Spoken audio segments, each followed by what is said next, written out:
तो फ्रेंड ये देखें बिलावल मेडिकल कॉलेज हॉस्पिटल पहुँचे। ये देखें ये अंदर का मनाजर। और ये मेरी बेटी जो रात को उनको डायरिया हो गई थी, ये देखो इसको चली लगी हुई है। तो डियर फ्रेंड ये सारे पानी की वजह से है। और रात को तकरीबन 3-4 बजे हम लोग इसकी अचानक तबीयत ख़राब हो गई, जिससे हमें हॉस्पिटल लाना पड़ा। और ये देखें हॉस्पिटल के मनाजर।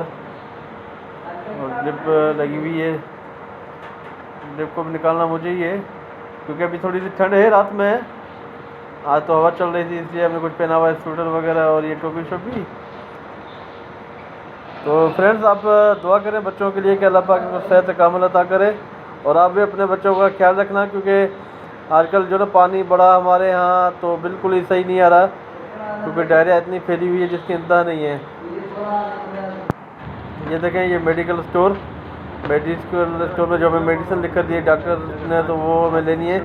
ये रात को तकरीबन ये 1 बजे जो ना कलंदर CNG पंप के सामने मेडिकल खुला होता है। तो माय डियर फ्रेंड देखें अब बाइक पे दायरे में उतरना है। तो फ्रेंड्स देखें ये मेडिसिन ले रहे हैं। मेडिसिन बहुत ज़्यादा महंगी हो गई है, लेकिन क्या करें कि बच्चों के लिए लेनी तो पड़नी है ना। माय डियर फ्रेंड उम्मीद है कि आपको ये छोटी सी जो मैंने रात की व्लॉग बनाई है आप बहुत ही अच्छी लगी होगी। और मेहरबान करके अपने इजाज़ भाई को कमेंट करना और लाइक भी करना और मुझे शेयर भी करना। मैंने ये इसलिए वीडियो शेयर की है ताकि आपको बता सकूं कि डायरिया आजकल बहुत ज़्यादा फैल रहा है। ये हम लोग घर पहुंच गए हैं। ये मेरा हसनैन बेटा जो रात को स्टडी कर रहा है, इसके सुबह पेपर है क्योंकि इनके स्टडी इसको करनी है।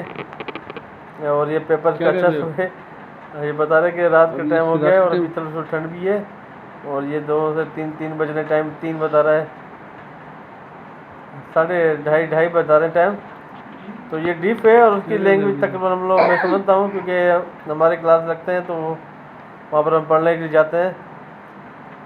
तो डियर फ्रेंड मेहरबान करके आप इस वीडियो को शेयर करना ताकि ये हर जगह पहुँचे और ऊपर चले कि वाकई में हमारे यहाँ ये डायरिया और बच्चों को खास तौर में ख्याल रखा जाए। और अपने एजाज भाई को दुआ में याद रखना और मेरी वीडियो को शेयर करना और लाइक कमेंट जरूर करना। अस्सलाम वालेकुम, खुदा हाफिज़।